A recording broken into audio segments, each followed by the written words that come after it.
You're listening to Gamers Digest, a podcast where your hosts put the controllers down just long enough to talk about gaming news, rumors, and anything else they can think of. Here are your hosts, Spider-One and Mr. Factastic.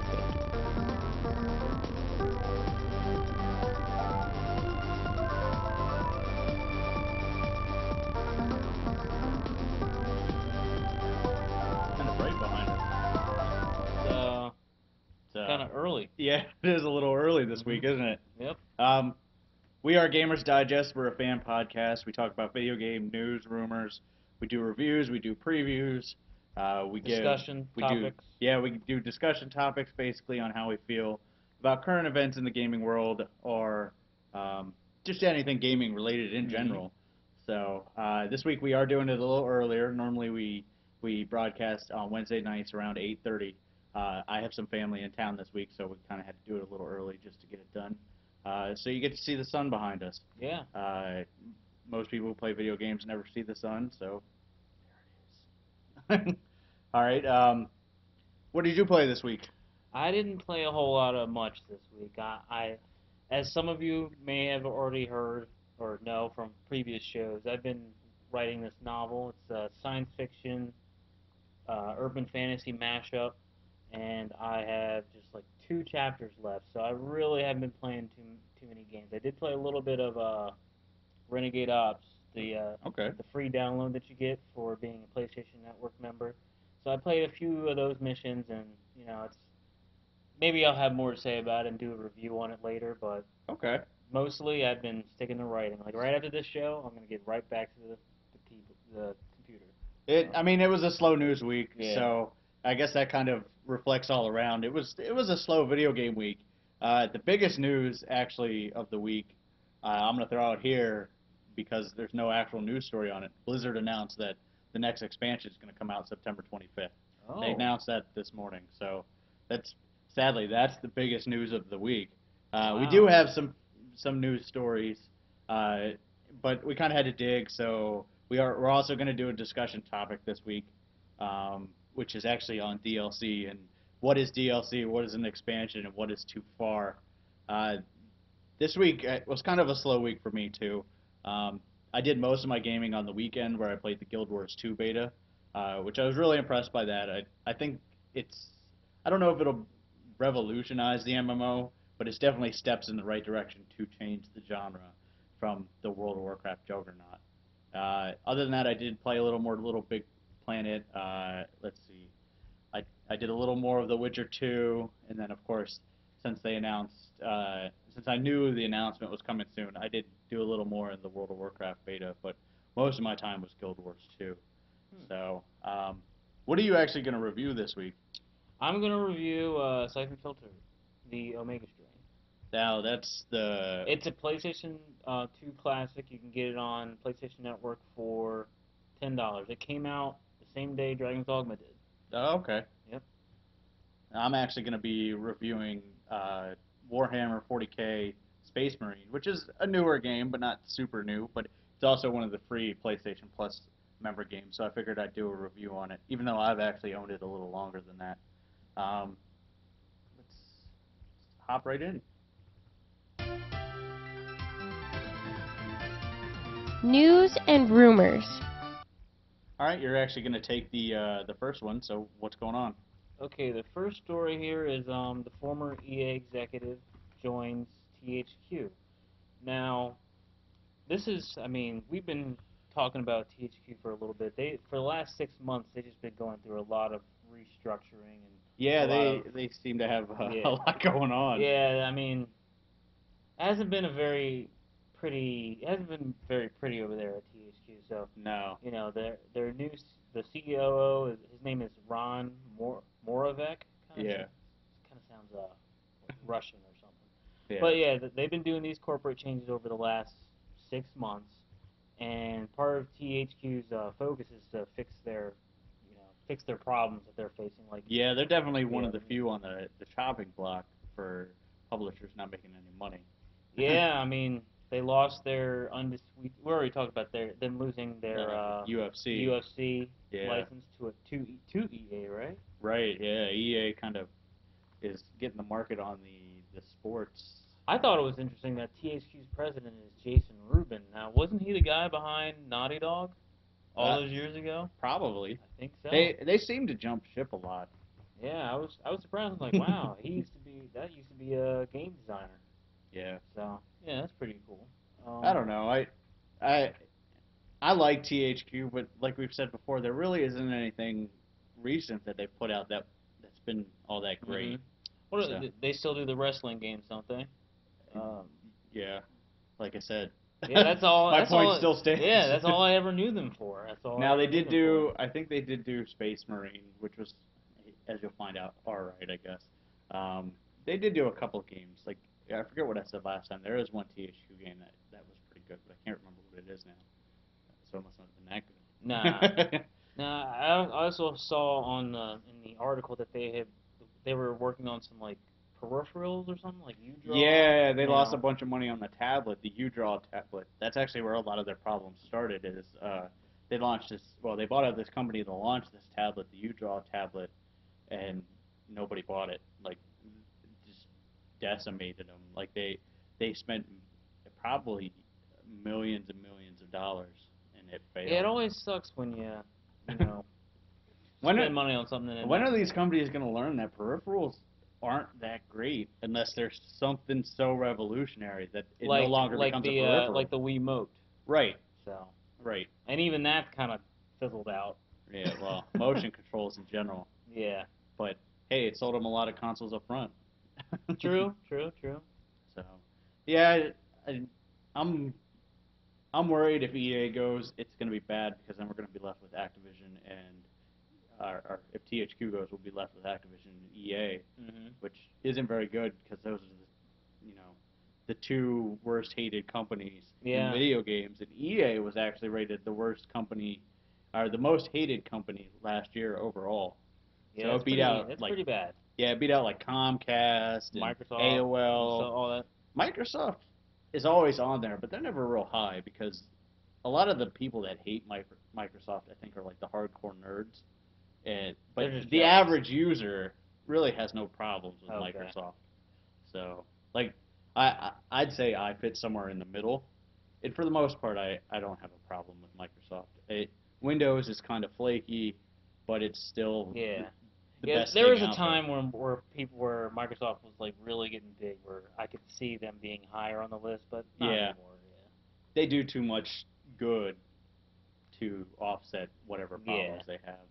But I mean, beating out companies like AOL, and they beat out Bank of America, stuff like that. So yeah, it was bad. So speaking of a company that nobody talks about anymore, I don't know. Bank of America. Nobody says anything about Bank of America anymore. They bought everybody. I thought you were getting ready to do a segue. I was like, oh. No, well, I was, but I failed horribly. I'm still working on it. This is only show 11, okay? Or show 12. No, this is show 11. Oh, yeah. See? Yeah. See? I know because I did a post about show 10 today. I had uploaded it, but I never put a post. Like, everything was linked to it. Like, it was on iTunes. This is the 11th week. Yeah. Or this is actually 12th week. But 11th show, because we skipped a week. Yeah, we skipped. Okay, now it makes sense. Portal 2 Space Core, which if anybody's played Portal 2 knows about the Space Core, is actually going to space. Somebody at NASA laser engraved this on one of the panels going up to the space station. So it's basically a little picture of the Space Core, and it says "in space." I never finished Portal 2. So Oh, it's one of the games that I do want to finish. So. Yeah, I actually, me and a friend have to go through the co-op missions because single player for that game is like less than half of it. So the co-op missions, which I have played a little bit, but I've only made it to like the first 2 levels, are just as fun and even funnier than the single player. But so like one uses one end of the portal. No, you both have 2 portals. Oh, okay. So, but like the first level is just teaching you how to use them to help each other, and like say you're in 2 corridors, and this one there's like a wall, but this one can walk down the whole corridor until almost the very end. What this one can do is he can put a portal here and a portal around the wall, so then that other one can go around the wall and do the same for him. Oh. Obviously, that's very basic, Yeah. but it gives you the I idea. remember the first game, the further you get, the more Right. intricate. You're like throwing things in different Yeah. directions and momentum. And of course GLaDOS is there just egging you on the whole time. Of course. So Of course. like I think the line I heard in co-op is like, do you know how to make a human test subject angry? Just tell them that their age and weight variance is less than or greater than the norm. Oh, great. Yeah. Because in that situation you're all robots. So Oh. it looks pretty cool. But I thought this was pretty cool, even though it's not officially endorsed by NASA. It was sent in by like an anonymous Anonymous source. So yeah, that's pretty cool. How about some actual gaming news? Some actual gaming news. Oh, okay. Assassin's Creed 3 is planning a season's worth of DLC for their release of Assassin's Creed 3 this fall. Yeah. It's not official yet. It is a rumor. Now, like basically, it's like a GameStop employee got this.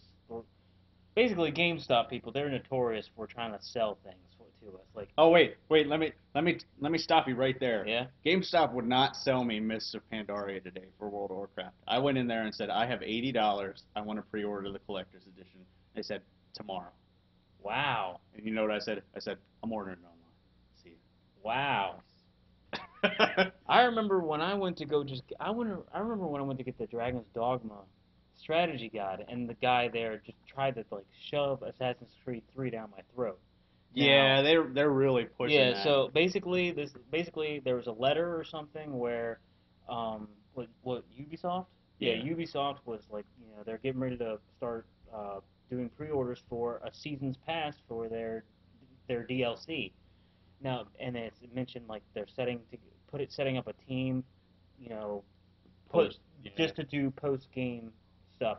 And that kind of makes, we'll get into this later. Yeah, I actually had this story at the end, but the way they were laid out, like us presenting stories, it was kind of awkward because it basically would have been like you and then me talking for 30 minutes and then you talking for 15. So. But yeah, it may cost up to $15 an episode. Season pass. Season pass is going to be $50. I don't know if I put that. That's. Yeah. Matt, we'll get into this later. So the game is $60 and the DLC is $50. Mm-hmm. Now, basically, just wait until a Game of the Year edition comes out and get a whole bundle. Right. Now, I don't really remember them doing any DLC really for Assassin's Creed 2 and on. They just released more games. Yeah, they just released more games. That's the way. I mean. Maybe this is a way. Maybe this will be better in the end, and we'll talk about it in a bit. Yeah. That'll go better later on. Final Fantasy 13 Versus, or Final Fantasy Versus 13, I'm not sure how you say it, was initially thought to be canceled because there was a letter going out saying that it was going to be canceled, and then Square Enix actually came back and said, no, it's not canceled, but we don't have any information on it right now. We don't know what it is. Right. Basically, the only information is it's been in development since 2006. It has to do with Final Fantasy 13. There's a whole collection of games, which Final Fantasy 13, and then there's 2 other ones, and then 13 Versus are all in that group, and there's a fancy name for it, like Christus Nebula group or something. So there is a big Final Fantasy announcement in September, so we're kind of thinking that's what this is going to be. We don't think it's going to be Final Fantasy 15. We think, it's going to be Versus, which, I've seen trailers, I've seen gameplay. It seems like Versus is actually going to be, the better version of Final Fantasy 13. It seems like the storyline's a little more coherent. It seems like it's a little more what they envisioned 13 to be, with a little less of the corridor running. So, I'm still confused. I remember years ago when they announced Final Fantasy 13 or this Christus Nebula thing. Yeah. I remember I was just totally confused. So right. So they already did Final Fantasy 13. They did Final Fantasy 13-2. So there's going to be a 13-3, Maybe. and this versus 13. Versus is like a whole separate thing. It's all Okay. different characters. It's all different things. The only thing that they said is they interact with each other somehow. Like there's some story together between the two, but they won't say what it is. So Interesting. Yep. Confusingly interesting. Confusingly interesting. The next story we have is actually a little bit of bad news, and well, I don't quite know how to say it. It's kind of a jerk move on the developer's part. There's a lot less nice way to say that, but basically, Fez is one of the biggest Xbox Live arcade games currently. It has over 1 million downloads. It's gotten crazy good reviews. It's like a 2D platformer in 3D space. Okay. Like you can, I actually wanted to get a video, but I couldn't really find a good one.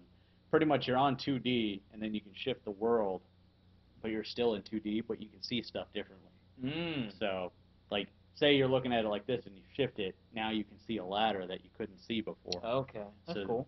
Yeah, it's actually a really cool looking game, only on Xbox Live,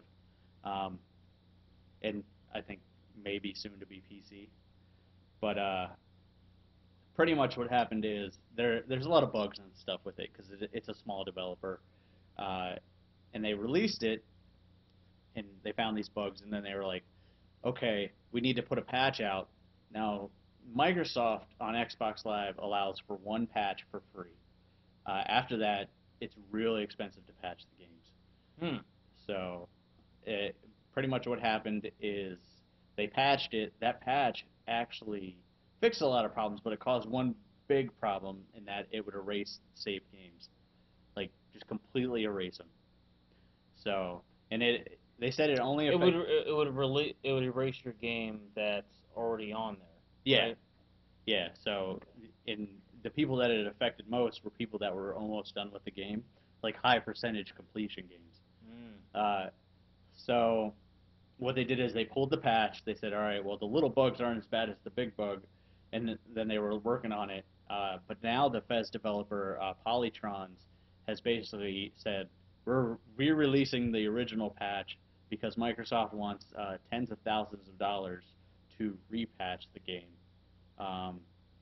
Like I said, only 1% is affected, but 1% of 1 million is still 10,000 people. Yeah. So it's a lot of people affected, and really Polytrons, and especially the head guy, which I should have wrote his name down, is really known for just being jerks. Like they talk down to the gaming community, they talk down to their customers. They basically say, all right, we've taken your money, you know. So they've had a history of this kind of thing. So that's not cool. For a small developer to be like that, they're kind of like the opposite side of Mojang, which I'm pretty sure I said that wrong. But the creators of Minecraft, whereas they're all about input and stuff like that, and they'll do whatever it takes. Basically, you don't want them to get to which we have a story about them later. Or not. You don't want them to get to Activision status. Right. So it kind of sucks that Fez is like that.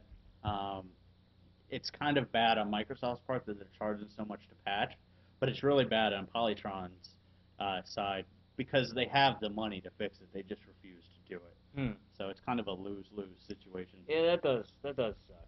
Don't buy their next game. Pretty much.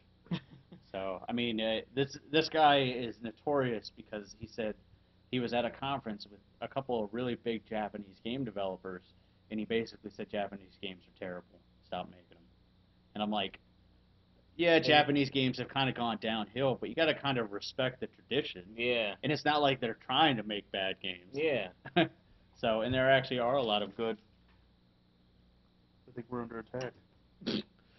Cat issues. Yeah, there are a lot of good Japanese game developers out there. So I think they're just stuck in their tradition. Yeah. So, you got a story about the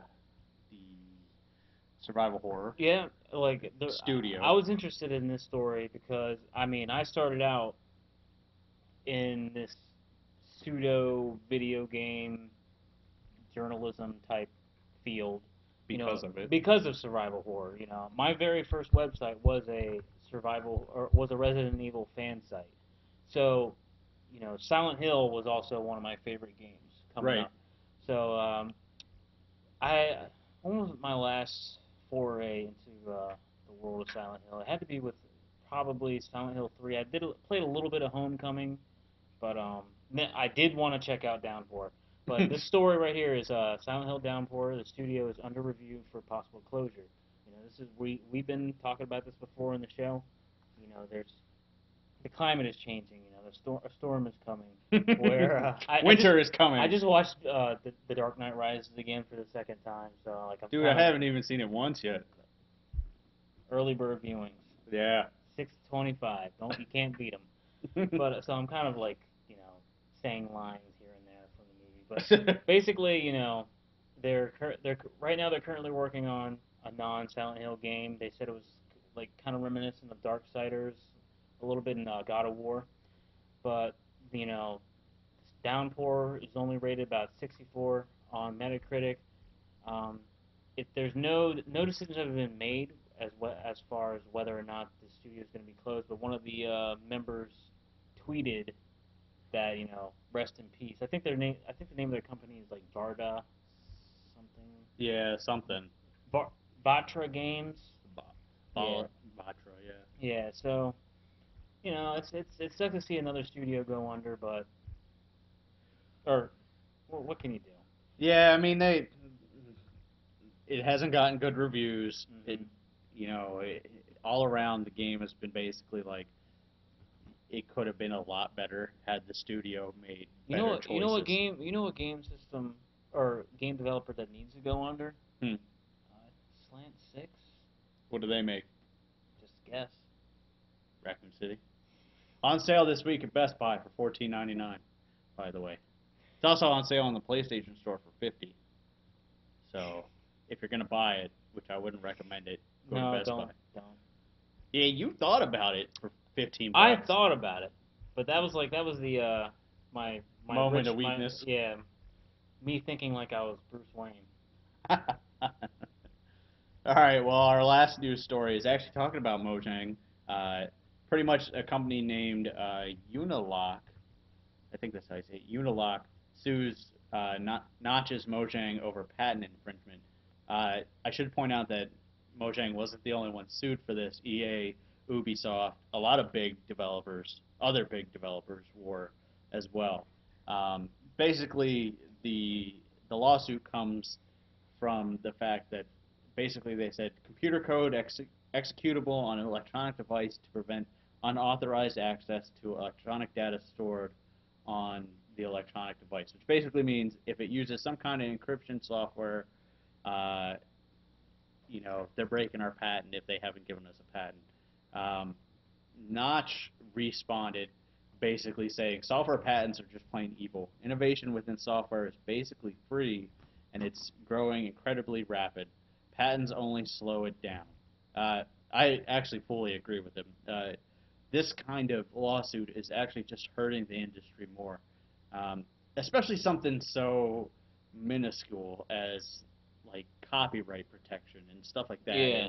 and data protection and stuff. It's not like it's content. It's not like they're stealing somebody's ideas. It's not like they're taking Super Mario Brothers and making Super Mario Sisters, stuff like that. Yeah. They're not. Basically, it's not hurting the genre for them to use this kind of stuff. Now, I understand protecting, code and stuff like that, but most companies that do this kind of stuff do it to better the industry, but for some reason they feel like they're entitled to everything that comes with it. I'm sure Unilock has gotten a lot of money for this. Yeah. They just haven't gotten as much as they think they deserve, which is probably just them being greedy. Yeah, them just being greedy, and So, yeah. I don't know.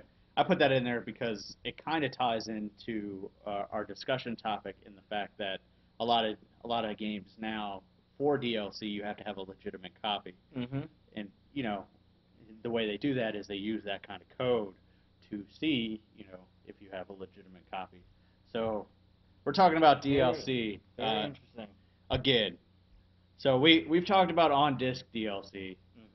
So I guess we'll go into briefly on-disc DLC. Bad, right? It's kind of stupid. Yeah. Yeah, and if you buy a game, like okay, when I go to Best Buy, GameStop, and I spend my $60, $15, whatever, to purchase that game, everything when I get that receipt, when I pay for that ownership or whatever, everything that's on that disc when I put it into my system should be mine. Exactly. You I shouldn't. bought Yeah, that software. I shouldn't have to pay. I shouldn't have to pay extra money to access stuff that's on that disc. It's not. It's not. It's not fair, really. Yeah, like I said, we've talked about on disc. Now I put it too high. I'm not very good with this camera thing. There we go. I agree. Basically, we've talked about it before, so I did want to put it in there that on disc DLC we're both in agreement is bad. Yeah. Now DLC as a whole, what do you think? Like, how much is too much? And well, how much is worth the cost of admission? Like, if Street Fighter Cross Tekken, ignoring the on disc part, if they release new costumes for Ryu, should you have to pay for that? Nah. I don't think so either, because No. really, most of the time, unless it's something crazy, it's just recolors. Yeah. It's just new So. color. Oh, Capcom's notorious for that. Right. They're very notorious for that. Well, how much is too much as far as DLC wise? I mean, Basically, what is worth the cost of admission? Like, what's the bare minimum that DLC should have to be paid for? I'm not talking like $15 DLC. I'm talking about like the low DLC. Like, you bought a lot of DLC for Dragon's Dogma that was all really cheap. yeah. Um, Yeah, for like $5 you can get a whole bunch of crap. Now, is that good? No, it's not. You should be able to get that stuff in game, right? Yep, exactly. You should be able to get that stuff in game. And that's kind of where I am on the little stuff. I'm like, if you want to buy it for an extra boost, that's possible. But you should make it obtainable in game, especially like the special stuff, like the Monster Hunter stuff and stuff like that. Like weapons and things like that. I mean, come on. Now, even I felt guilty after getting it. Right, and I actually bought a couple of the starter packs too. I think they were like 99 cents. Yeah, they were really cheap. In the end, does it really affect the game? No. Is it a huge hurt on my wallet? No. It's just, I think it's kind of stupid that they're charging for something so minuscule. But I guess they make money off of it. Yeah. So now they're gonna do it anyways. I guess we both kind of feel the same. Like, it's all right, but it's not great. Yeah. For that kind of thing. Now, what about Call of Duty charging $15 for 4 maps? That's just them playing milk and money out of profiteering. People. Right, they're profiteering off of. Yeah. So Call of Duty actually made it on our bad list. What's a good? Now, I was actually very surprised by when in Mass Effect for Mass Effect 3 when they released all this DLC for free. I was actually surprised, especially with it being an EA game.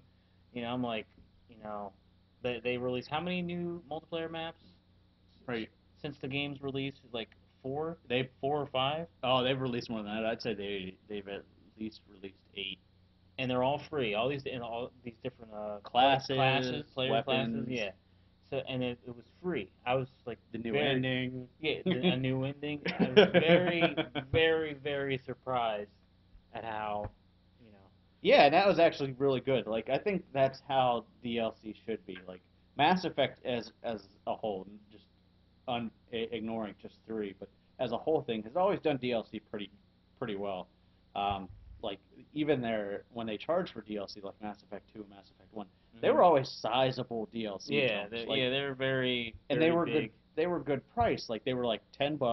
Some of them may have been cheaper, but there was 4 or 5 hours worth of content. Yeah. Whereas some $60 games don't even launch with that content. No. I mean, like, Bayonetta was 8 hours worth of content. Like, 8 hours worth of story content. No, there's more than that. But yeah.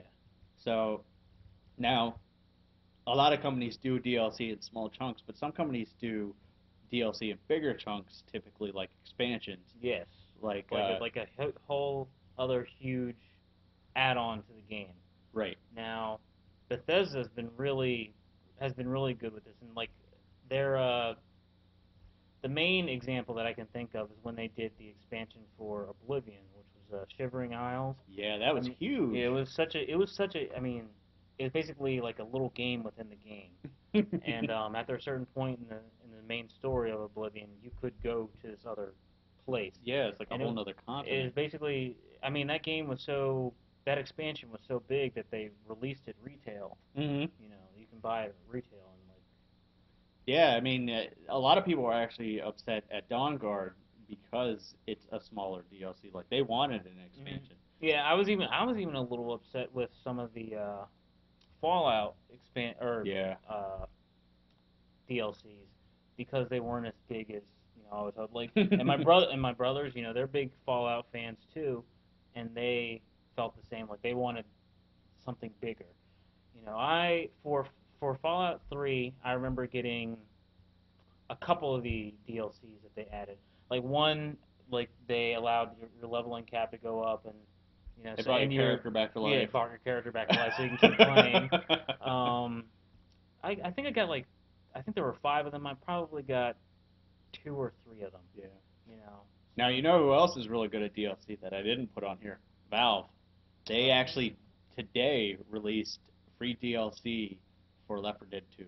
Wow. So, and it automatically installs. So if you have a Left 4 Dead 2 on PC, you probably already have it installed. So yeah, they're pretty good. And I mean, the episodes like Half-Life 2 episode 1 and 2 were really long. Like they were like 6 to 7 hours a piece Yeah. if you sat there and played through it. So same thing with like Portal 2. Portal 2 released its co-op pack, which a lot of that included, make your own type of stuff, player generated content. Hmm. But it also had some missions that they made, so that's pretty cool. Um, but the downside of the Left 4 Dead pack is it's only on PC, so Xbox users can't get it, which it seems like exclusivity. Exclusivity. Yeah, that word that I Exclusivity. always have a problem saying. Yeah. It is I hate to say it, but it's working because more people are starting to play games on certain consoles. Like they say, Call of Duty is actually starting to surpass uh, Xbox Xbox. because it gets the PlayStation stuff first, and a lot of PC games are getting DLC now too, Hmm. like Left 4 Dead. So they're doing it. I personally don't like exclusivity. No.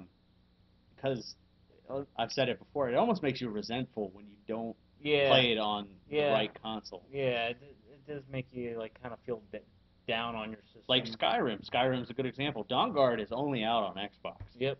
It's For until like how much longer? I think a couple of weeks, but they had a whole month of exclusive content. Mm-hmm. So if you're playing it on PS3 or PC, um, you're kind of like, well, this is stupid. Like, Yeah. all these other people have already played it. I've already seen everything. Everybody's already ruined it for me. Yeah. I know the last vampire is actually a really nice guy, and I really don't want to kill him. Yeah. And those expansions for those Fallout and like Oblivion game or Elder Scrolls games, they speaking of you saying the guy being nice at the end, like their endings are pretty interesting. Yeah. Storyline, Yeah. they're not always what you think. Kind of a little twist there. But It's just me going off on a tangent. yeah. I think the big thing I don't like about DLC is, and this goes back to the Assassin's Creed, and this is how I want to kind of all wrap it together, is they're using it as a selling point at this point.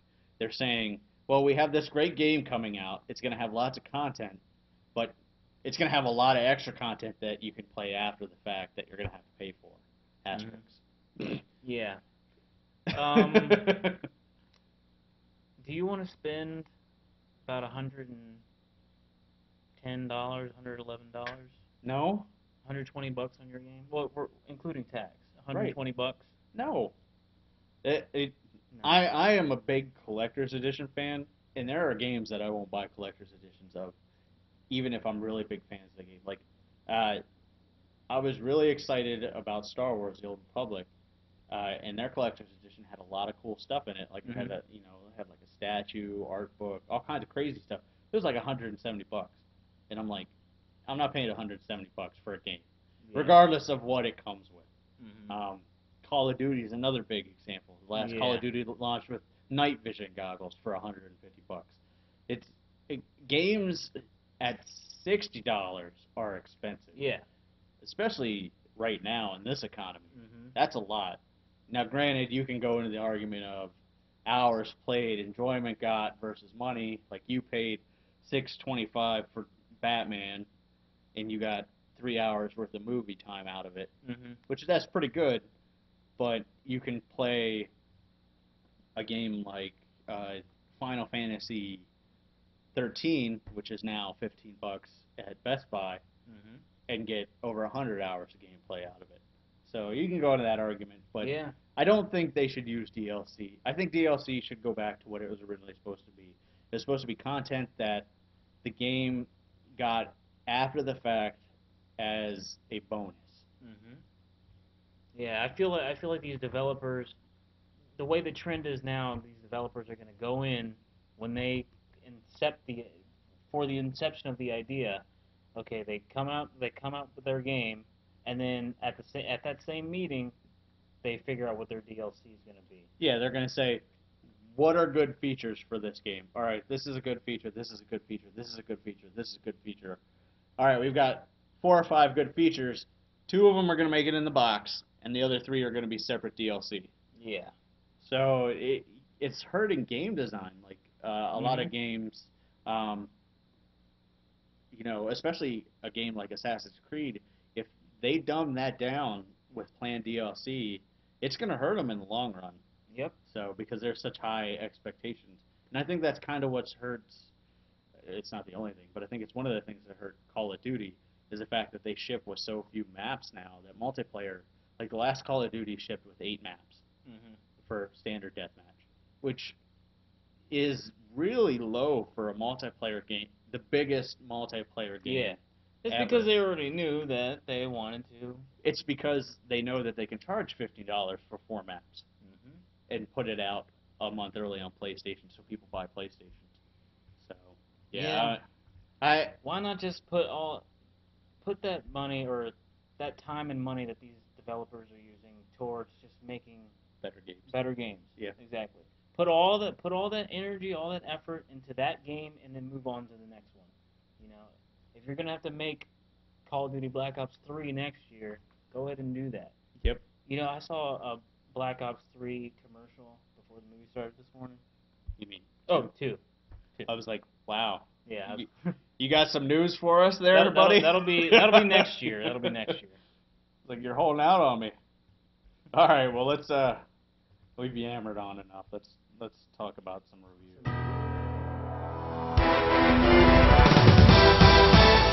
Reviews. All right, so you're up first.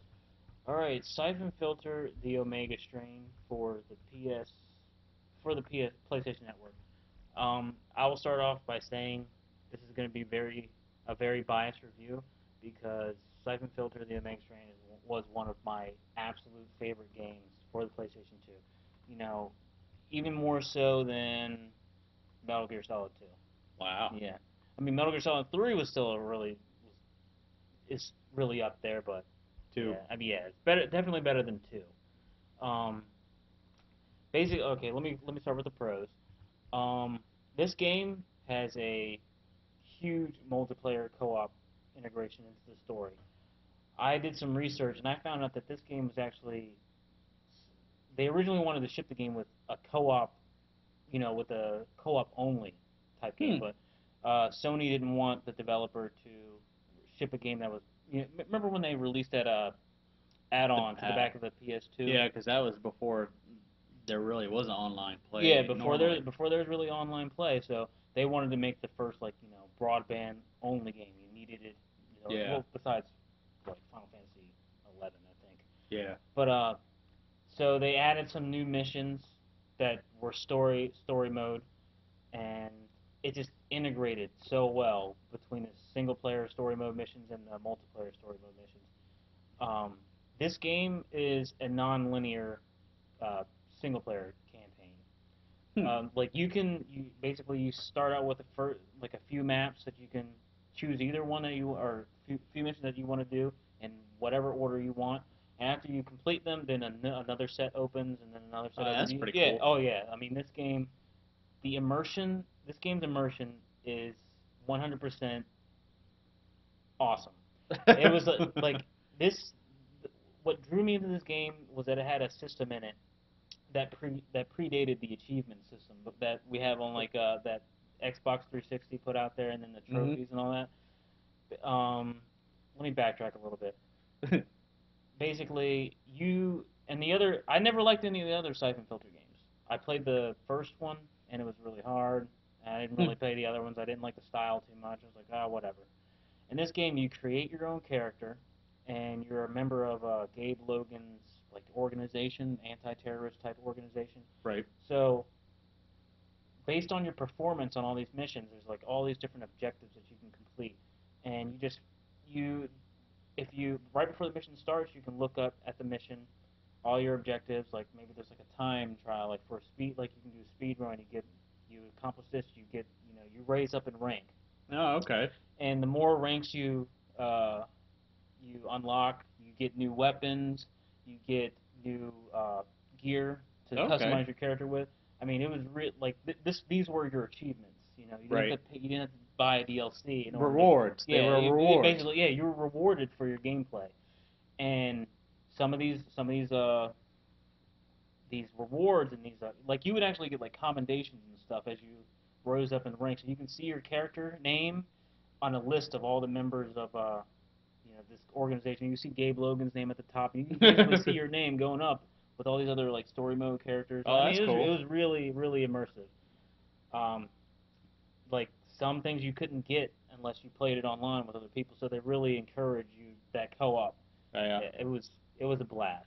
So, how The does that cons- work on PlayStation Network? Unfortunately, you cannot play the PlayStation Network version online. And just last month, they took the servers down for for uh, for regular PS2. So now it's like you can no longer play the Omega Strain online. Now, does it have local co-op? No local co-op. So now it's a co-op game that you can't play co-op. Basically, it's a co-op game now. You can't play co-op. Like Alright. people have been talking about trying to set up some type of secure server. I mean, there's Right. It's that once the Down the dust road. settles, yeah. Basically, once the dust settles from that, then we can play some online. But let me get to the cons. The controls weren't bad. I remember the left remember how the PlayStation controller has the R1, the L1, and then the L2 and the R2. I remember the L2 and the R2 not really, they didn't have any functionality at all. Oh, And the I figured, triggers. yeah, those triggers on the back. And I think it would have been better if you could switch your weapons with those buttons, because you had to Okay. like hold in the select button and hit the arrow Hmm. in order to cycle through your weapons. I just think it would have been a little bit more seamless to have those triggers used. Right. The difficulty, the game was hard. Yeah. Just like the first game, what turned me off of the Siphon Filter franchise was how difficult it was. And I do remember it being pretty unforgiving. yeah, it was very unforgiving. This one, it was unforgiving, but not as bad. It was a little more tolerable. Yeah, it was a little more tolerable, and you wanted to. I think that those achievements, those rewards that you got, really pushed you. Okay, let me try it again. Let me do. So it this had a speed better run. carrot on a stick Yeah, for basically a better carrot on the stick. Okay. The other game was like, okay, I died. Let me play Metal Gear Solid now. And So- of course, my other con was the lack of the multiplayer for the PlayStation Network version. you. All right. Well, overall, what would you give it back in the day? Back in the day, I gave it a 10 out of 10. Now I just give it a 9. So you're docking a point for not being able to play. Yeah, it. I'm docking a point for not being able to play it online. That makes sense, and yeah, hopefully they'll get that worked out, because that does sound like it could really hurt the game Yeah. or really help the game if they can get it running. Yeah, Siphon Filter, the Omega Strain, was one of my absolute favorite PlayStation 2. How much is it on the PlayStation Network? $10. That's not bad. No, that's not bad at all. All right, my review actually is going to be on Warhammer 40K. It's Warhammer 40K Space Marine. It's the action shooter game. I think it's made by THQ. I'm pretty sure it is. It's set in the 40K universe. You play one group of Space Marines, primarily one of them, and from there, we'll go into the pros first. The combat is actually pretty fun initially. The type of combat is actually really fast, frantic melee, and then you do have some ranged combat. So that was actually kind of cool. That it just the style of the combat was pretty neat. It actually, the rest of the game, like the graphics wise and everything, look like the 40K universe. It's like dark and gritty, and it really captures that Warhammer 40K feel.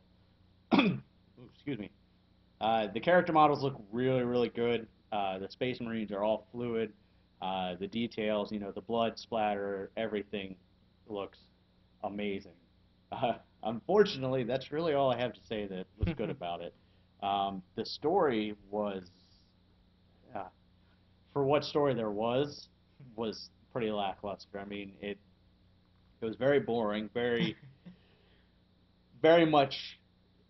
I saw this coming. I saw that coming. Like, it's the typical space Cliche. Yeah, it's like this cliche space adventure of orcs are invading. They're trying to blow up the planet. We need to stop them. Oh, there's something else we didn't know about. We better stop that. Oh, the orcs are back. We better stop that. Stuff like that. Until the very end, you're like, oh, okay. Well, what's next? Well, we've killed orcs like a million times. We've killed that other thing like a million times. Let's go kill the orcs again.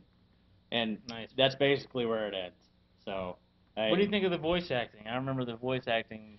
Yeah, I didn't put this in cons. The voice acting is, the main character isn't bad. Everybody else is awful. It is like they picked like 5 people up on the street and said, "We need you to do a British accent, a Scottish accent, And a Jedi accent. and a Jedi accent." What do you mean you don't speak English? We'll teach you that on the way. So yeah, the voice acting is pretty painful, especially coming out of a big publisher, THQ, if that is you. I should probably go look. I'll pull it up. But combat, while it looks good, does get very repetitive. Games like God of War and Bayonetta and Lollipop Chainsaw kind of get around this by adding new elements, giving you new weapons and stuff like that. But is it THQ? Yep. Yeah, so THQ. But basically, Space Marine doesn't ever really expand upon the basis of, all right, here's a blade, here's a chainsaw blade, here's a bigger chainsaw, and then they do the same thing with ranged weapons. It's basically just getting bigger guns. Now there are a few, it's like, here's a laser gun, here's a bigger laser gun, so on and so forth. Now, there are a couple sections in the game that do break up the monotony, but unfortunately, the opposite of Bayonetta, they were actually really cool, but too short. Like, you saw the jetpack portion. That was actually cool. The one that was like 20 minutes long. Yeah. Oh, no, not on Bayonetta, on Space Marine. Oh. Where it was like, I walked around the corner, then I lost the jetpack. Oh, that's right. So, yeah, no, that part was really cool because it it basically took the basics of combat and expanded on it into the Z-axis, so you can go up and down and do more stuff with it. So that was cool. You have to get the DLC for the jetpack. Oh, okay. It's $5. Yeah, $50. Season pass. But yeah, combat gets really, really competitive or repetitive. It's not competitive, trust me. There's nobody there competing with you. It's just you alone against millions of orcs hitting the square button a lot. Is there DLC? There's DLC for this game. I didn't know that. Yeah, that's how we feel about DLC. Yeah. But anyway, the characters, like I said, the voice acting's bad. There is no character development. Pretty much when you meet a character, you know how that character's going to act. If the first words out of his mouth are kind of stupid, then he's going to be stupid the whole time. There is no character development. They kind of try to play up the rookie, like this is the rookie's learning experience, But I feel like the rookie never learns anything because near the end of the campaign, he's making stupid mistakes that he did earlier in the campaign. So, pretty much overall, I'm going to give it a 6.5 out of 10. Generic is about the best way I can describe this third-person action shooter. Yeah, its rankings are pretty like mediocre in the 70s. Yeah, low I mean, 70s, mid 70s. Overall, it's not a bad game, gameplay-wise. Now, story and sound-wise, it has its issues, but gameplay-wise, it's not bad. There's nothing broken. There's nothing fundamentally unfun about it other than the repetitiveness. It's just, like I said, it doesn't do anything to change the genre. It doesn't add anything in. It has the typical turret sections. It has, the square for light attack, circle to grab, and triangle for the heavy attack. The first few levels are definitely really fun because everything's kind of new and shiny to you. But like I said, it gets repetitive. Yeah, you learn real quick that what you did in levels 1 through 3, you're going to be doing through the end of the game. It's free for PlayStation Plus members right now, so if you're looking for something to play to kill a little bit of time, you can definitely download it if you're a PlayStation Plus member, especially if you're a Warhammer 40K fan.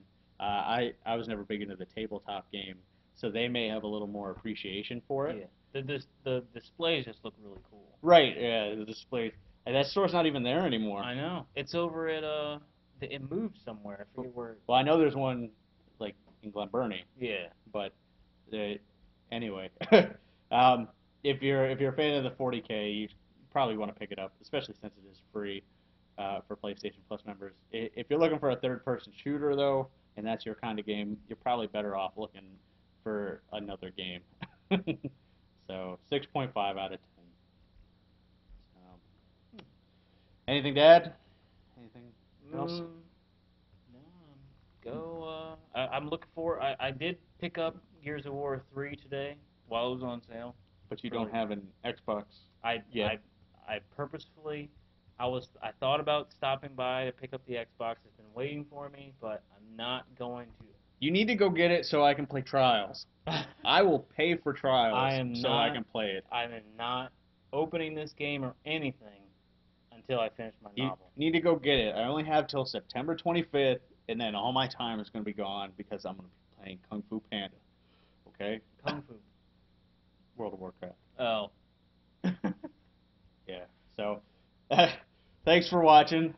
As always, you can send questions or comments to gamersdigestpodcast@gmail.com.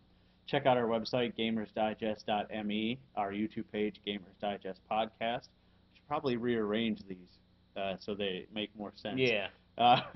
You can follow me on Twitter at Spider1. You can follow Mr. Factastic at Cisco Davis Jr. Otherwise, be sure to check out the cat currently attacking the microphone. We should be all right.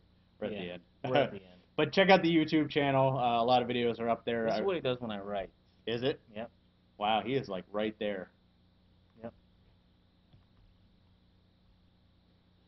He is not impressed. Otherwise, we will see you guys next week.